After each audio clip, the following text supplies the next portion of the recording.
బహుజనుల రాజ్యం అంటే మనం స్వయంగా పరిపాలించుకోవడమేనని సికింద్రాబాద్ బీఎస్పీ పార్టీ ఎంపీ అభ్యర్థి దండేపు బస్వానందం అన్నారు. ముషీరాబాద్ నియోజకవర్గంలో పార్టీ కార్యకర్తలతో కలిసి ఆయన ప్రచారం నిర్వహించారు. బహుజనుల పార్టీ అంటే 4 వర్గాల పార్టీ అని, ఇతర పార్టీలన్నీ ప్రజల ధనాన్ని వృధా చేసి ఖర్చు పెడుతున్నాయని ఆయన అన్నారు. బీఎస్పీ బహుజనుల పార్టీ అని ఎంపీ అభ్యర్థిగా తనకు ఒక్క అవకాశం ఇవ్వాలని ఆయన ప్రజలను కోరారు.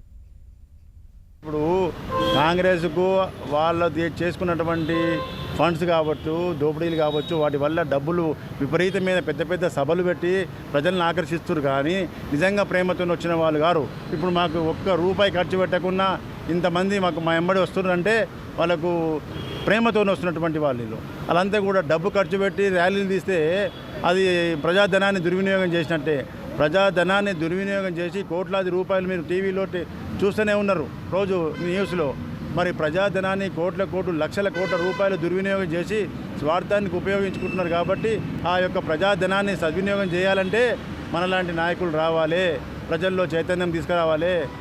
మనం ప్రజలు ఓటేసి మాకు మేలు చేయండి, మాకు అన్ని వసతులు కల్పించండి అని నాయకులను ఎన్నుకుంటే వాళ్ళు ఏం చేస్తున్నారు, కోట్లాది రూపాయలు సీస్ బ్యాంకులో పెట్టుకొని ప్రజలకు అన్యాయం చేస్తున్నారు.